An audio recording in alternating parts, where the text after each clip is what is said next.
തളിക്കുളം സ്നേഹതീരം beach പാർക്കിൽ വിവിധ പദ്ധതികൾക്കായി 3,65,00,000 രൂപയുടെ അനുമതി. പദ്ധതികളെല്ലാം 5 മാസത്തിനുള്ളിൽ പൂർത്തീകരിക്കുമെന്ന് CC മുകുന്ദൻ MLA.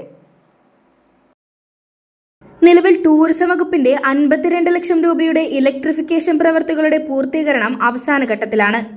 MLA ആസ്തി വികസന ഫണ്ടിൽ നിന്നും 84 ലക്ഷം രൂപ ഉപയോഗിച്ച് പാർക്കിനുള്ളിലെ കളി ഉപകരണങ്ങൾ സ്ഥാപിക്കൽ ടെൻഡർ ഘട്ടത്തിലാണ്. ഏപ്രിൽ അവസാനത്തോടെ കളി ഉപകരണങ്ങൾ സ്ഥാപിക്കും. 1.5 കോടി രൂപ കേരള സർക്കാർ 2025-26 ബജറ്റിൽ മുൻഗണനാക്രമത്തിൽ അനുവദിച്ചിട്ടുണ്ട്. ഈ ഫണ്ട് ഉപയോഗിച്ച് പുതിയ സ്വിമ്മിംഗ് പൂൾ നിർമ്മാണം, ടോയ്ലറ്റ് ബ്ലോക്ക് നിർമ്മാണം, ചുറ്റുമതിൽ നവീകരണം, പ്രധാന കവാട നവീകരണം, ഫിഷ് ടാങ്ക്, ഫ്ലോർ ടൈൽ നവീകരണം എന്നിവ ചെയ്യുന്നതായി ടൂറിസം വകുപ്പ് എസ്റ്റിമേറ്റ് തയ്യാറാക്കിയിട്ടുണ്ട്. നവകേരള സദസ് ഫണ്ട് 60 ലക്ഷം രൂപയുടെയും നവീകരണ പ്രവൃത്തികൾ നടത്തും. പാർക്കിലെ നിലവിലെ അഡ്മിനിസ്ട്രേറ്റീവ് കെട്ടിടം നിർമ്മിക്കുന്നതിനായി CC മുകുന്ദൻ MLAയുടെ പ്രത്യേക വികസന ഫണ്ട് 10 ലക്ഷം രൂപയും ഹൈമാസ്റ്റ്, മിനിമാസ്റ്റ് ലൈറ്റുകൾ സ്ഥാപിക്കുന്നതിനായി 9 ലക്ഷം രൂപയും അനുവദിച്ചിട്ടുണ്ടെന്നും MLA അറിയിച്ചു.